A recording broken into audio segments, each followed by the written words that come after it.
طلاق میں اضافت ضروری ہونی چاہیے، بغیر اضافت طلاق واقع نہیں ہوگی۔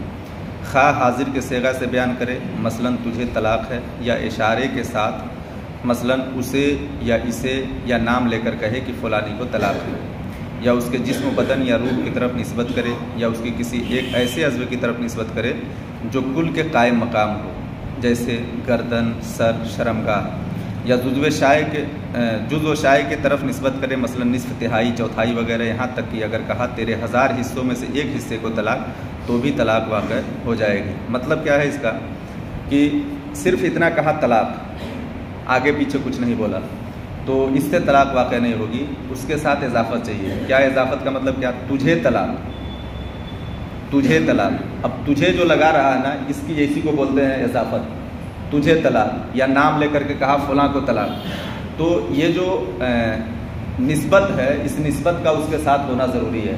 کیوں؟ اس لیے کہ صرف کہا طلاق، تو اس سے کیا سمجھ میں آئے گا کس کو طلاق اور کیوں طلاق؟ تو یہ چیز جو صرف مطلق طلاق ہے، وہ چیز اس بات کو منع کر رہی ہے کہ طلاق واقع نہ ہو۔ لیکن اگر اس کے ساتھ اضافت کر دیا، چاہے ادھر اشارہ کر دیا ہاتھ سے، طلاق بولا بھی اور اشارہ کر دیا، تو بھی اضافت مان لی جائے گی۔ تجھے طلاق بول کر کے بھی اگر تجھے بول دیا تو بھی طلاق واقع ہو جائے گی، اور یا پھر جسم کے کسی عضو کے طرف اشارہ کر کے یا پھر بول کر کے گردن بول دیا، تیری گردن کو طلاق، تو شریعت کہتی ہے گردن بول دینے سے پورا جسم مراد ہوتا ہے۔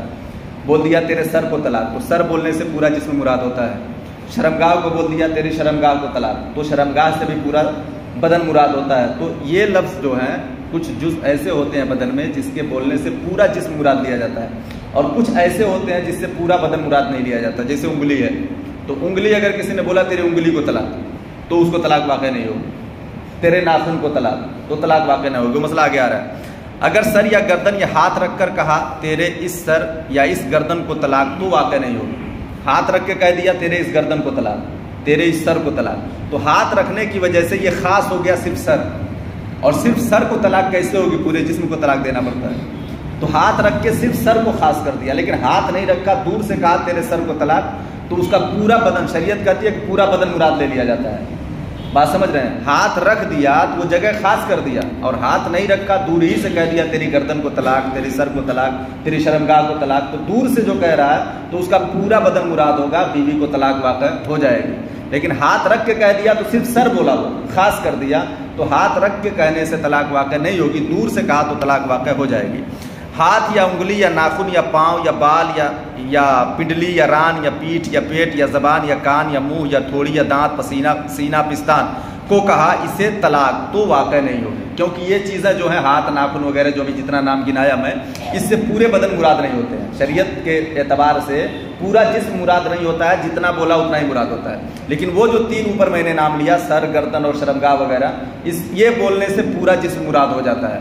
تو اگر کوئی بندہ بیوی کا نام نہ لے کر کے صرف کہہ دیا تیری گردن کو طلاق، تو بھی اس کی بیوی کو طلاق واقع ہو جائے گی، ایک طلاق اس کی بیوی کو پڑ جائے گی۔ اس چیز کا خیال رکھنا ضروری ہے۔ کوئی یہ نہ سوچے کہ ہم تو ایسا بول دیے اس سے طلاق واقع نہیں ہوگی، لیکن یہ 3 ایسے ہیں، سر، گردن اور شرمگاہ، کہ اس کا نام لے کر کے بول دینے سے بیوی کو طلاق واقع ہو جاتی ہے۔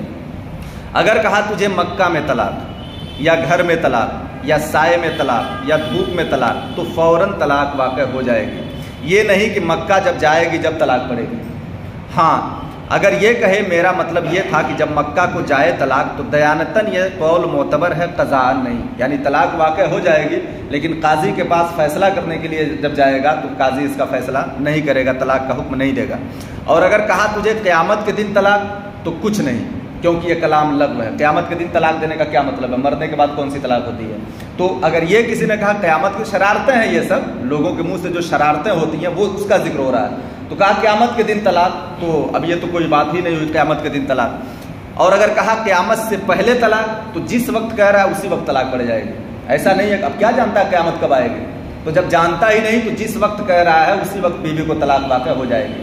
گویا کہ اگر کوئی شخص کسی سفر کے ارادے سے کہہ دے کہ فلاں جگہ تیری طلاق، یہ تو مکہ ایک نام لیا ہوا ہے، یا دھوپ میں طلاق، سائے میں طلاق، تو یہ ساری چیزیں ایسی ہیں جس سے طلاق واقع ہو جائے گی۔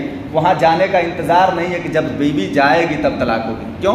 اس لیے کہ میں پیچھے ایک مسئلہ بتایا تھا کہ جب شرط پر طلاق کو اٹکائے گا، جب وہ شرط پائی جائے گی تو طلاق ہوگی۔ یہاں کوئی شرط نہیں ہے۔ اگر اسی لفظ کو بدل کے کہتا کہ اگر تو مکہ جائے گی تب طلاق، اگر تو دھوپ میں جائے گی تب طلاق، تو بیوی جب دھوپ میں جاتی جب طلاق ہوتی، اگر تو گھر میں جائے گی طلاق، اگر کا لفظ اگر اس میں لگا کر کے بولتا تو جب بیوی وہاں جاتی تب طلاق ہوتا۔ یہاں اگر مگر نہیں ہے، صاف کہہ رہا تجھے مکہ میں طلاق، تجھے دھوپ میں طلاق، تجھے سائے میں طلاق۔ تو یہاں اگر مگر کا جو لفظ نہیں ہے، یہاں لفظوں کا بھی ذرا سا کھیل ہے، یعنی یہاں اگر مگر جو نہیں ہے، اس وجہ سے جب کہہ رہا ہے جب ہی طلاق واقع ہو جائے گی، اس کے وہاں پہنچنے کا انتظار نہیں ہوگا۔ ایک مسئلہ اور، اگر کہا تجھے کل طلاق ہے تو دوسرے دن صبح چمکتے ہی طلاق واقع ہو جائے گی۔ کہہ دیا اپنی بیوی کو تجھے کل طلاق، تو صبح کا جیسے سورج چمکا فوراً اس کی بیوی کو طلاق ہو جائے گا۔ اگر یوں کہا شعبان میں تجھے طلاق، تو جس دن رجب کا مہینہ ختم ہوگا اس دن آفتاب ڈوبتے ہی طلاق واقع ہو جائے گی۔ ایک مثال ہے مہینے کا، ایسے کسی مہینے میں انگریزی حساب سے بھی کہہ دیا تجھے اگست میں طلاق، تو جولائی ختم ہوتے ہی شام جیسے ہوئی، سورج جیسے ڈوبا، فوراً اس کی بیوی کو طلاق واقع ہو جائے گی۔ تو مطلب یہ ہے کہنے کا کہ کچھ الفاظ ایسے ہوتے ہیں جس کو سمجھنے کی ضرورت ہوتی ہے۔ اگر مگر لگا دیا جب تو طلاق کو اٹکایا ہوا ہے، جب وہ چیز پائی جائے گی جب طلاق ہوگی، لیکن اگر مگر نہیں لگایا، اس طرح کے جملے جو ابھی میں نے بیان کیا اس طرح کا بولا، تو اسی وقت طلاق پڑ جاتی ہے، اور وہ طلاق طلاق رجعی ہوتی ہے، یعنی ایک طلاق بیوی کو واقع ہو جاتی ہے۔